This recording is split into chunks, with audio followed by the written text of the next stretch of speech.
Assalamu alaikum.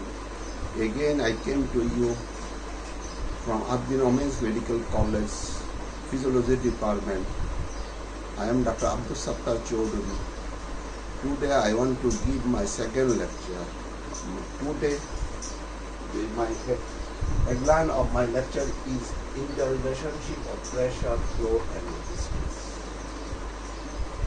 It can be explained by Ohm's law. That is, flow is directly proportional with pressure difference, delta, and inversely related to resistance. Now, what is F means flow of blood. Delta P means pressure difference between two ends of blood vessels. R is the resistance in the vessels. Now, I want to show you some equations.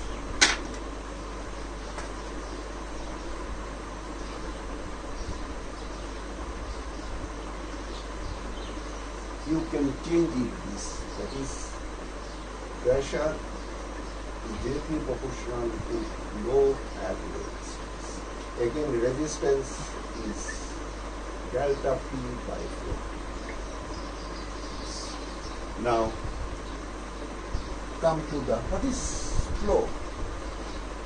Flow is the quantity of blood that passes in a given point in the circulation in a given period of time. It can be expressed in milliliter per minute or liter per minute. Example, cardiac output is 5 liter per minute. Now, pressure, the blood pressure, is the force exerted by blood against any unit area of blood vessel wall. It can be expressed in milliliter of mercury or centimeter of water. Sometimes, now you come to the, what is resistance? Resistance is the impediment to blood flow in a vessel. It cannot be measured by flow. Now, I will come to show you some equations. Now, first you come to the flow. Flow can be measured by flow meter. There are two types of flow meter. One is electromagnetic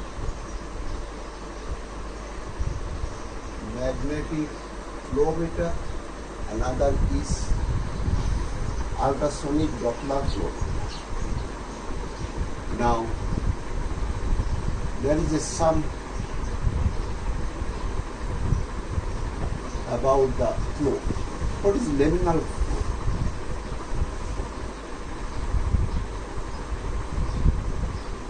Laminar flow, it is when the blood flow through the vessel, there is no sound, that is called laminar blood flow.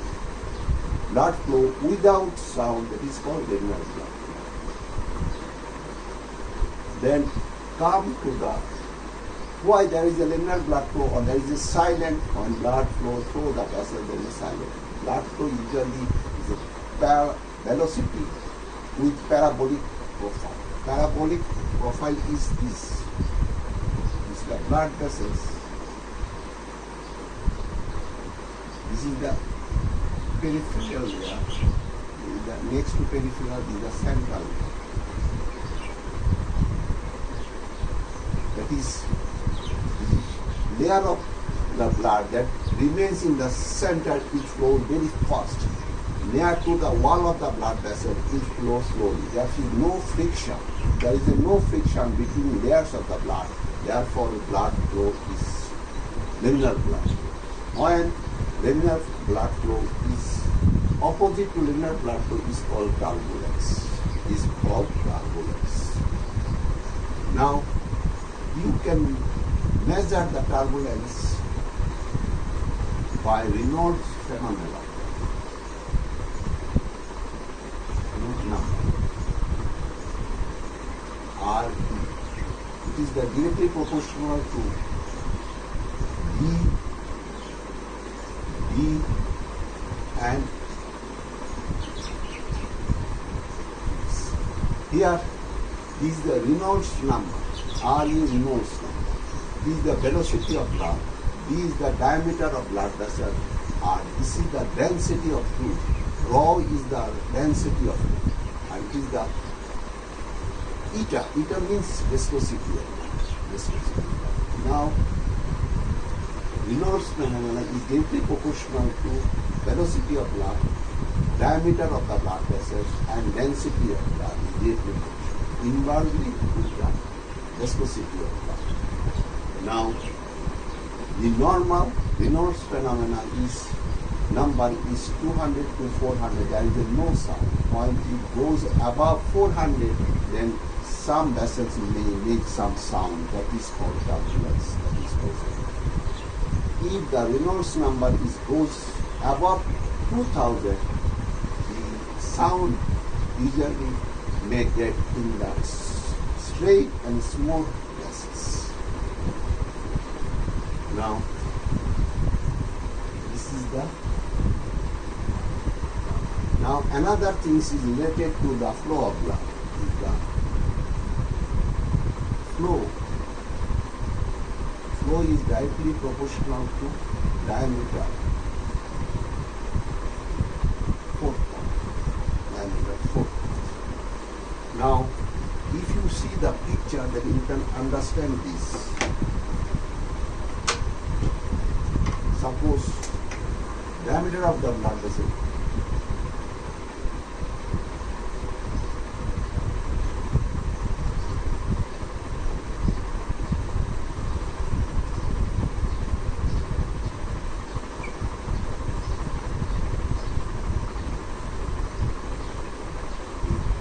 pressure difference is 100 millimeter of mercury and diameter is 1, diameter 2, diameter. Now, if blood flows in a diameter 1, it is 1 ml per minute. If the E2, then it is 16 ml per minute. If it is a 4, then it is 256 ml per minute. It does indicate that flow is directly proportional to the fourth part of the radius of the blood vessels. Now, this is about the discussion of flow. Now, blood pressure. Come to the blood pressure. What is blood pressure? Blood pressure is the force exerted by blood against any unit area of the vessel. Sometimes it can be defined in another way. Suppose when blood is flowing through a blood vessels, it gives a right angle pressure. That is also called pressure. It is the lateral pressure exerted by blood on the wall of the vessels while flowing through the vessel wall. Now, pressure can be expressed in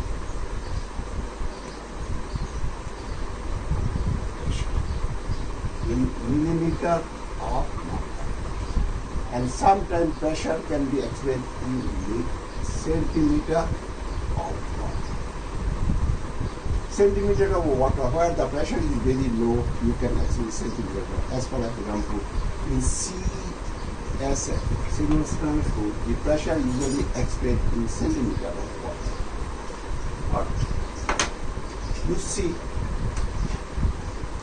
sometimes the gas pressure, PO2, you can express as kilopascal. You can express as kilopascal. Now, come to the 1 millimeter of mercury pressure equivalent to 13.6 millimeter of water. Similar, 1 millimeter of mercury equivalent to 0.13 kilopascal, 0.133 kilopascal. I think this is enough or pressure. Now again I come to the resistance.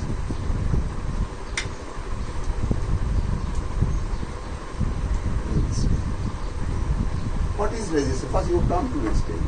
It is the while blood is passing through the blood vessel, there is some friction on the wall of the vessel wall. That is endothelial. That is when blood flows, there is a friction. That friction usually is get on the wall of the vessel, inside wall of the vessel. That is called resistance. Resistance is the impediment to flow, blood flow in a vessel. It cannot be measured directly. It can be measured by indirectly. Now, what is the resistance? Resistance you see from Ohm's law. Resistance is the delta P pressure difference and what is pressure difference? Suppose this is the blood vessels. That is P1 and P2 pressure. Pressure is here 1 and pressure is here. The difference between two sides, P1 and P2. Now come to the resistance again. Suppose pressure difference 1 millimeter of mercury. 1 millimeter of mercury. Then flow is 1 ml per second. That is pressure difference 1 millimeter of mercury and blood flow is 1 ml per second. This is not second. Then it is called 1 resistance unit or peripheral resistance unit. Peripheral resistance unit. 1 resistance unit or peripheral resistance unit. Now come to the we have two circulation. One is pulmonary circulation, another is systemic circulation. How you can calculate the pulmonary circulation or systemic circulation resistance? Suppose in systemic circulation, left ventricular pressure, mean left ventricular pressure is 100 millimeter and right atrial pressure is 0 millimeter. How much the pressure difference? It is 100 millimeter of mercury. Now, you know the cardiac output is 5 liter per minute. If you make it 6 liter per minute, 6 liter per minute, then 6 liter per minute. Then 100 ml is passes per second. Now, how much difference is 100 millimeter of mercury and blood flow is 100 ml per second. Then what is how much the pressure? Resistance is 1 unit. Peripheral resistance unit is 1. When strong sympathetic stimulation, the resistance can increase to 4-fold. And when there is a strong parasympathetic stimulation, resistance can fall to 0.2. Now, come to the pulmonary circulation resistance. Mean pulmonary artery pressure is 60 millimeter of mercury and left atrial pressure is plus 2 millimeter of mercury. How much difference? 14 difference. That is, then blood flow is same 100 ml per second. How much this is the resistance? 14 divided by 100, it is about 1/7 of systemic resistance. It does indicate, what does it indicate? The systemic circulation resistance is more than pulmonary resistance. This is another difference between systemic circulation and pulmonary circulation. Systemic circulation is high pressure. Pulmonary circulation is low pressure. Another is systemic circulation is greater circulation and pulmonary circulation is lesser circulation.